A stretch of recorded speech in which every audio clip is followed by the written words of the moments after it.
میرا دیور بہت چھوٹا تھا اور لاڈلا تھا۔ سب گھر والے اس کو بہت پیار کرتے تھے اور وہ چھوٹا تھا بہت۔ میں بھی اس کو پیار سے گلے لگا لیتی اور وہ بھی مجھے اپنی بڑی بہن سمجھتا تھا اور میرے کمرے میں ہی رہتا تھا۔ ایک دن شوہر اور گھر والے سب ایک شادی پر چلے گئے۔ شوہر نے کہا میرے بھائی کو اپنے کمرے میں سلا لینا، رات کو اس کو ڈر لگتا ہے۔ میں نے بچہ سمجھ کر اس کو سلا لیا۔ اس رات اس نے جو میرے ساتھ کیا، میری روح فنا ہو گئی، کیونکہ اس نے میرے ساتھ… میرا نام حسنہ ہے۔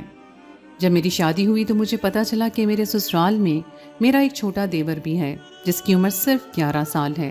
مجھے بہت خوشی ہوئی کیونکہ میں 3 بڑے بھائیوں کی چھوٹی بہن تھی، لیکن میرا کوئی چھوٹا بھائی نہیں تھا، اس لیے مجھے ایک چھوٹا بھائی ہمیشہ سے ہی چاہیے تھا۔ میں نے سوچا کہ بھائی تو اب نہیں مل سکتا، پر دیور ہی بھائی کی صورت میں مل گیا ہے۔ گھر میں میری ساس نہیں تھی، لیکن میری 2 نندیں رہتی تھیں اور میرے سسر بھی رہتے تھے اور میرا پورشن اوپر والا تھا۔ میرے دیور کا نام حامد تھا۔ وہ پورا دن میرے آس پاس ہی منڈلاتا رہتا۔ شادی کے بعد پتہ نہیں اس کو کیا ہو گیا تھا کہ وہ بس میرے پاس ہی بیٹھا رہتا تھا کہ میری بھابھی سب سے پیاری ہیں، بھابھی کے ساتھ بیٹھوں گا، ان کے ساتھ کھانا کھاؤں گا۔ دیکھنے میں تو میں واقعی بہت خوبصورت تھی، تبھی تو میرے شوہر کا دل میں نے جیت لیا تھا۔ وہ بھی مجھ سے بہت زیادہ خوش تھے اور میں بھی آنکھوں میں خواب سجائے خوش تھی۔ سوچا تھا کہ زندگی بہت اچھی گزرے گی۔ شوہر کو پہلے سے جانتی تھی، لیکن محبت کی شادی نہیں تھی۔ دراصل ہم ایک ہی کالج میں پڑھتے تھے، وہیں پر شوہر نے مجھے پسند کر لیا اور اس کے بعد رشتہ بھیج دیا۔ وہ کہتے تھے کہ میری طرف سے یہ پسند کی شادی ہے اور تم مجھے بہت اچھی لگتی ہو۔ ہمیشہ میرے گھر والوں کی عزت کرنا، ان کا خیال رکھنا، اور میرے چھوٹے بھائی میں تو میری جان بستی ہے۔ میں ساری زندگی باہر کے ملک رہا ہوں، اپنے گھر والوں کے ساتھ زیادہ وقت نہیں گزارا ہے۔ جب میں واپس آیا تو چھوٹا حامد 7 سال کا ہو چکا تھا۔ اس کے بعد تو میں واپس آیا ہوں۔ 7 سال کے بعد میں نے اس کو دیکھا ہے۔ وہاں پر بری طرح میں پھنس گیا تھا، اس لیے فیملی کے ساتھ رہنا چاہتا ہوں۔ ساری زندگی ان سے دور دور ہی رہا ہوں، پڑھائی کے سلسلے میں تو پھر نوکری کے سلسلے میں۔ بس اب خاندان کے ساتھ رہنا چاہتا ہوں، تم بھی میری فیملی ہو اور یہ سب بھی۔ اس لیے ان سے کوئی جھگڑا نہ کرنا۔ میں تو اپنا گھر بسانے کے لیے آئی تھی اور دل میں یہ خواہش تھی کہ سب کے ساتھ اچھے طریقے سے رہوں گی۔ میں کوئی کھانے کی چیز بناتی تو سب سے پہلے حامد کو دیتی تھی، وہ بھی بہت خوش ہوتا تھا۔ کبھی کبھی میرے لیے باہر سے کوئی چیز بھی لے آتا، اتنا پیار آتا مجھے اس پر کہ کبھی میں اسے گلے بھی لگا لیتی تھی اور پیشانی پر بوسہ بھی دیتی تھی۔ ہم لوگ جب کبھی گھر سے کہیں باہر جاتے تو وہ بہت بے چین ہو جاتا تھا۔ ایک دفعہ میں میکے رہنے کے لیے گئی، میرا میکا دور نہیں تھا، اس لیے 2-3 دن رہنے کے بعد واپس آ گئی۔ واپس آئی تو حامد روتا ہوا میرے گلے لگ گیا، کہنے لگا کہ آپ کی بہت یاد آئی ہے۔ سب لوگ کہتے تھے کہ کتنا پیار کرتا ہے تم سے، لیکن وہ اسکول نہیں جایا کرتا تھا۔ سب لوگ کہتے تھے کہ اسکول نہیں جاتا ہے، یہ بڑی بری عادت ہے، اس کو اسکول جانا چاہیے۔ وہ کہتا تھا کہ میرا پڑھائی میں دل نہیں لگتا، لیکن میرا شوہر کہتا تھا بنا بنایا کاروبار ہے، اس کو کاروبار سمجھا دیں گے، اپنا کام کرے گا۔ پڑھائی تو انہوں نے کرنی ہوتی ہے جنہوں نے نوکری کرنی ہوتی ہے، اس کو کیا ضرورت ہے۔ میں نے اتنی محنت اس لیے کی ہے کہ کم سے کم میرا بھائی تو بیٹھ کر کھا سکے۔ اس لیے وہ سب کا لاڈلا بھی تھا اور خاصا بگڑا ہوا بھی تھا، لیکن کبھی کبھی تو اپنی بڑی بہنوں کے ساتھ بدتمیزی بھی کرتا تھا، لیکن میرے ساتھ ہمیشہ عزت سے پیش آتا تھا۔ ایک دفعہ میری نند کے ساتھ تھوڑی سی بحث ہو گئی تو اس نے اپنی بہن کو ہی باتیں سنائی۔ اس نے کہا کہ باتیں تو آپ ایسے کر رہی ہو کہ کھانے میں نمک زیادہ کر دیا ہے، جیسے تم بڑا اچھا کھانا بناتی ہو۔ ابھی بھابھی کے آنے سے پہلے جو تم نے بریانی میں رنگ بھرے تھے اور سارے خاندان والوں کا پیٹ خراب ہو گیا تھا، وہ بھی سب کو یاد ہے۔ 1000 روپے کی بریانی کے لیے 5000 کا خرچ ہو گیا تھا۔ میں زیر لب مسکرا دی اور میری نند نے اسے ڈانٹنا شروع کر دیا کہ کتنا بدتمیز ہو گیا ہے یہ۔ وہ اسی طرح میرا ساتھ دیتا تھا اور ایک طرح سے ہماری ٹیم سی بن گئی تھی۔ وہ کہتا تھا کہ میں تو آپ ہی کی طرف ہوں، ہمیشہ آپ کا ساتھ دوں گا، آپ بہت اچھی ہیں، آپ نے کسی سے نہیں ڈرنا، اگر بھائی بھی کبھی آپ سے بدگمان ہو گیا میں پھر بھی آپ کے ساتھ کھڑا رہوں گا۔ مجھے اس پر بہت پیار آتا تھا، وہ اچھا بچہ تھا۔ حامد کو میں نے سمجھایا کہ تم اسکول جایا کرو، اس نے کہا کہ آپ کی ساری باتیں مانوں گا، آپ کے لیے جان بھی دے دوں گا، لیکن اسکول نہ بھیجیں مجھے۔ آپ مجھے بہت اچھی لگتی ہیں، میری سب سے اچھی بھابھی ہیں، میں ہمیشہ آپ کی ہر بات مانوں گا، لیکن مجھے یہ ساری باتیں مت کہیں۔ آپ بتائیں آپ نے کیا کھانا ہے، آپ کے لیے لے کر آتا ہوں۔ آپ سمجھیں کہ میں آپ کا غلام ہوں، لیکن اسکول نہیں جاؤں گا۔ میں نے کہا ٹھیک ہے، جیسے تمہاری مرضی۔ ایک پڑھا لکھا انسان جب کاروبار کرتا ہے تو اس کا اور سٹائل ہوتا ہے، اور ان پڑھ انسان جب کاروبار کرتا ہے تو وہ کاروبار پڑھے لکھے انسان کی طرح نہیں کرتا ہے، بس اتنا یاد رکھنا۔ ایک دن ایسا ہوا کہ میرا شوہر گھر پہ نہیں تھا اور میرے گھر میں میرے شوہر کا ایک کزن آیا۔ جب اس نے مجھے سلام کیا تو اس نے میرا ہاتھ پکڑنے کی کوشش کی۔ میں نے اپنا ہاتھ پیچھے کھینچ لیا اور اس بات کو نظر انداز کر دیا۔ حامد نے یہ بات نوٹ کر لی۔ میں کچن میں چائے پکانے گئی تو اس نے مجھے آ کر کہا کہ اس نے آپ کے ساتھ بدتمیزی کی ہے، آپ نے اس کو کچھ کہا نہیں؟ میں نے کہا کہ کوئی بات نہیں، اس طرح گھر میں لڑائی بن جائے گی، میں نئی نویلی دلہن ہوں، سب کہیں گے کہ آتے ہی لڑائی ڈال دی گھر میں، اور وہ پھر تمہاری بہن کا ہونے والا سسرال بھی ہے، ایسی باتیں نہیں کی جاتی۔ تو مجھے اس نے کہا کہ وہ آپ کا ہاتھ پکڑے اور آپ چپ کر جائیں کیونکہ وہ میری بہن کا سسرال ہے۔ یہ کیا بات ہوئی؟ یہ حرکت آپ کو کس نے سکھائی ہے؟ کوئی آپ کو چھیڑے گا تو آپ اسے چھیڑنے دیں گی؟ میں چھوٹے حامد کی بات سن کر حیران تھی کہ کس طرح بڑے مردوں کی طرح غیرت کھا رہا ہے، اور مجھے بھی سمجھا رہا تھا۔ بات تو اس کی ٹھیک تھی، لیکن بہن بیٹی کا معاملہ تھا اور میرے لیے میرے سسرال کا معاملہ تھا۔ یہ بھی تو ہو سکتا تھا کہ اس نے غلطی سے میرا ہاتھ پکڑ لیا ہے، جبکہ میں اچھی طرح سمجھتی تھی کہ غلطی نہیں ہوئی تھی۔ وہ شخص مجھے عجیب نظروں سے دیکھ رہا تھا۔ میں نے حامد کو کہا کہ چھوڑو، پہلے غلطی سمجھ کر معاف کر دینا چاہیے، لیکن حامد نے تو اس سے بدلہ لیا۔ اس نے اس کی چائے میں لال مرچ ڈال دی، وہ بھی اتنی زیادہ لال مرچ کہ صرف ایک گھونٹ پینے سے ہی اس کی حالت غیر ہو گئی۔ اس کا سانس بند ہو گیا، آنکھیں باہر آ گئیں۔ اچھا بھلا تماشا بن گیا۔ مہمانوں کے جانے کے بعد میری نند نے حامد کو بہت مارا، اتنا مارا کہ وہ بچہ روتا ہوا چھت پر چلا گیا اور کچھ گھنٹے تک وہیں بیٹھا رہا، کھانا بھی نہیں کھا رہا تھا۔ میں چھت پر گئی اسے منانے کے لیے۔ جب میں اس کو تسلی دے رہی تھی تو روتے روتے میرے گلے لگ گیا اور مجھے اچانک سے کچھ عجیب سا محسوس ہوا۔ میں فوراً اس سے دور ہو گئی۔ اس نے کہا کیا ہوا بھابھی؟ تو میں نے کہا کچھ نہیں ہوا، تم چلو میرے ساتھ نیچے۔ اور لبنہ بتا رہی تھی کہ تم نے کھانا بھی نہیں کھایا، کھانا کیوں نہیں کھا رہے ہو؟ آ جاؤ نیچے، بھائی بھی تمہارا آنے والا ہے، اور پھر اس طرح بھائی کو ساری بات پتہ چل جائے گی اور ہو سکتا ہے وہ بھی تم پر غصہ کرے۔ میں نے حامد کو سمجھایا تھا اور اس کو نیچے لے آئی۔ وہ کھانا اکثر میرے ساتھ ہی کھایا کرتا تھا۔ ایک دفعہ اس کی بہن نے اسے کوئی چیز منگوائی تو کہنے لگا بہت گرمی ہے، میں نہیں جاؤں گا۔ تو میری نند نے کہا کہ ابھی 5 منٹ پہلے بھابھی کے لیے گئے ہوئے تھے چیز لینے، وہ تمہاری لاڈلی ہیں، ہم تمہاری سگی بہنیں ہیں، ہمارے لیے نہیں جاؤ گے اور ان کے لیے گرمی میں جا سکتے ہو؟ تو حامد نے کہا کہ ان کے لیے تو میں کہیں بھی جا سکتا ہوں، تم لوگوں کے لیے تو میں گلی کی نکڑ تک بھی نہیں جاؤں گا۔ اس کی بہنیں تو اور بھی زیادہ چڑھ گئیں، اور میں بھی حیران ہوگی کہ کیسے میرے لیے اپنی بہنوں سے لڑائی کر رہا ہے۔ کل کو وہ کہیں گی کہ اسی نے اس کو کوئی پٹی پڑھائی ہے۔ میں نے اس کو سمجھایا لیکن وہ کوئی بات سمجھتا ہی نہیں تھا، وہ بہت زیادہ ضدی تھا۔ ایک دن میرے سسر اور شوہر کو رات کے لیے گھر سے کہیں جانا پڑ رہا تھا۔ میرے شوہر نے کہا کہ حامد کو اپنے کمرے میں سلا لینا، وہ اکیلا سونے سے ڈرتا ہے۔ بہنیں بھی شادی میں جا رہی تھیں، وہ اسے دیر سے آئیں گی۔ پہلے تو وہ بابا کے کمرے میں ہی سوتا تھا، لیکن اب وہ بھی ان کے ساتھ جا رہے تھے اور بہنیں اسے اپنے پاس سلائیں گی نہیں، اس سے ان کی بنتی نہیں، اس لیے تم اسے اپنے کمرے میں سلا لینا، تمہیں بھی اکیلے میں ڈر نہیں لگے گا۔ میں نے کہا ٹھیک ہے۔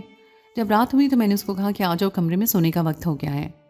حامد میرے کمرے میں آ کر سو گیا۔ شادی شدہ تھی، ابھی کمرہ سیٹ ہو رہا تھا۔ میرے کمرے میں 2 ہی صوفے تھے جن پر کوئی سو نہیں سکتا تھا، ظاہر ہے اس نے بیڈ پر ہی سونا تھا۔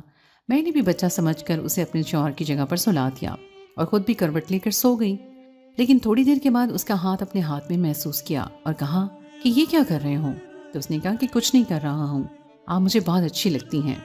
اور اچانک سے ہی وہ پٹری سے اتر گیا، بری اور فضول باتیں کرنے لگا۔ میں سن کر حیران رہ گئی۔ اس نے ایسی باتیں کرنا شروع کر دی کہ میں شرم سے پانی ہو گئی۔ میں نے کہا کہ کس قسم کی باتیں کر رہے ہو؟ کیا ہو گیا ہے تمہیں؟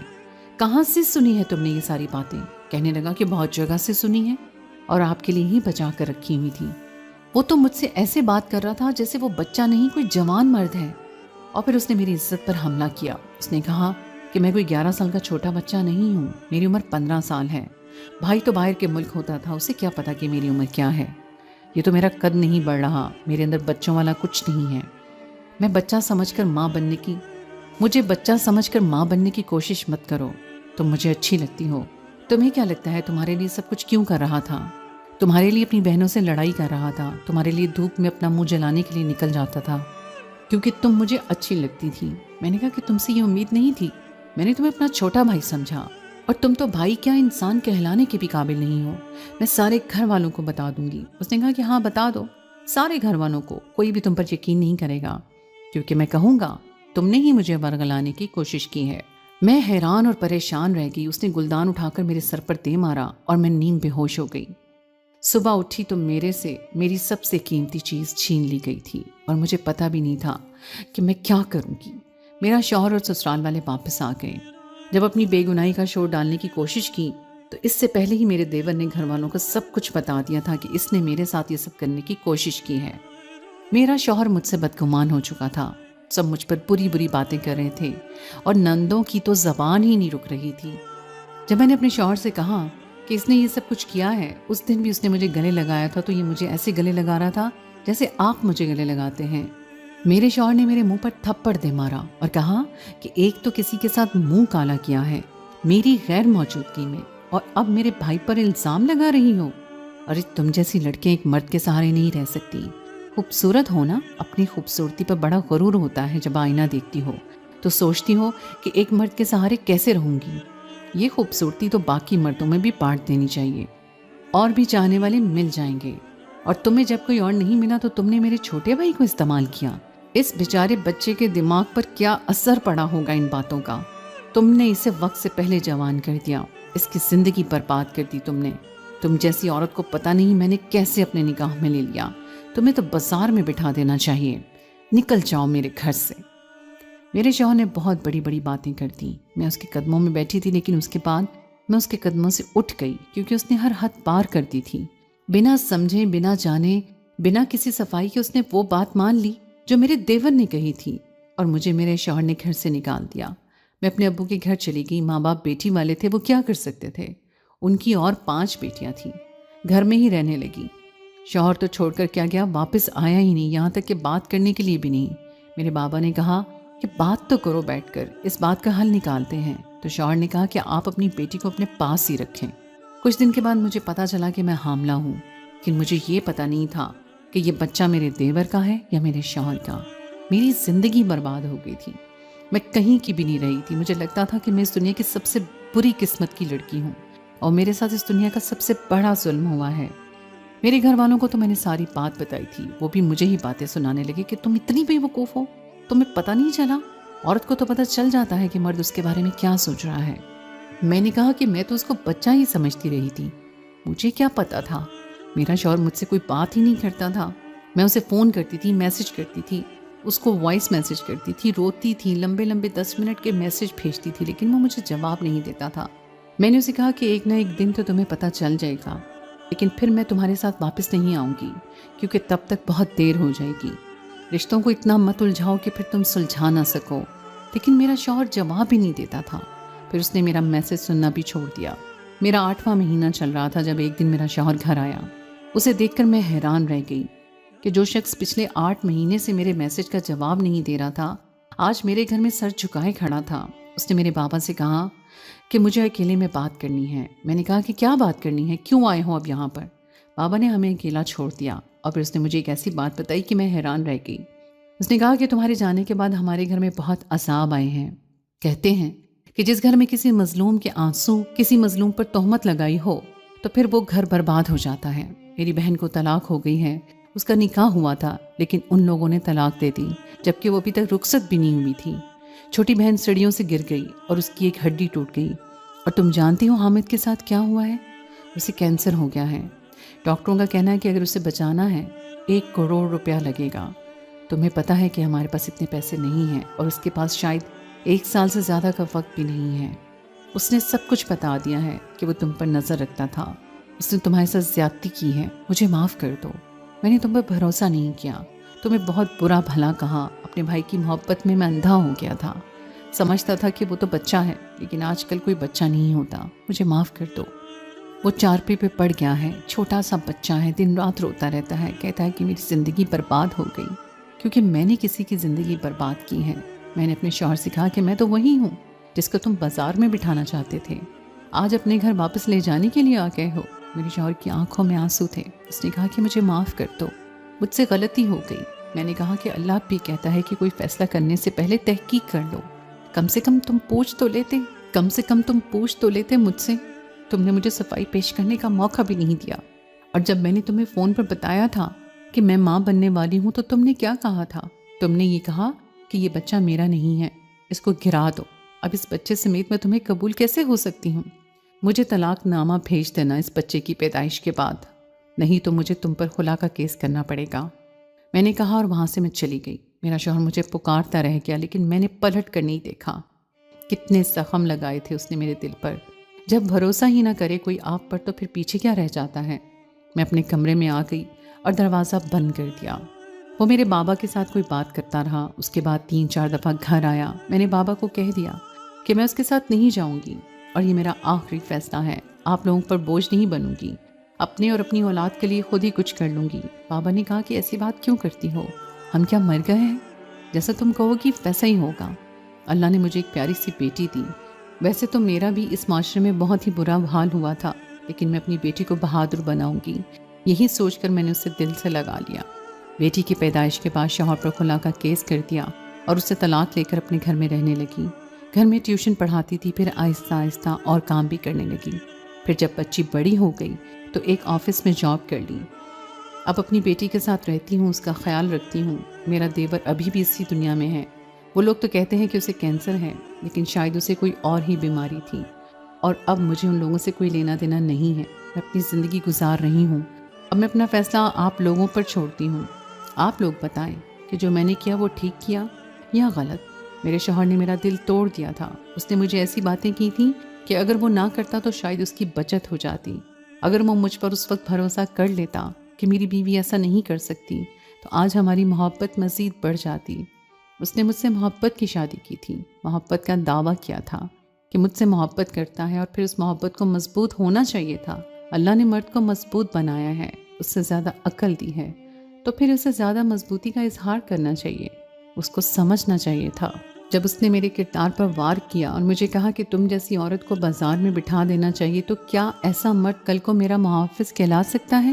آپ میں سے کچھ لوگ شاید یہ بھی کہیں کہ جو صورتحال تھی اس میں وہ اسی طرح کا رد عمل کرے گا، اور غصے میں تو انسان کچھ بھی کہہ دیتا ہے۔ اگر غصے میں انسان کچھ بھی کہہ دیتا ہے اور غصے میں کہی ہوئی بات کی کوئی اہمیت نہیں ہوتی، تو دنیا میں جتنے بھی لوگوں کو طلاق ہوتی ہے وہ ساری غصے میں ہی ہوتی ہیں۔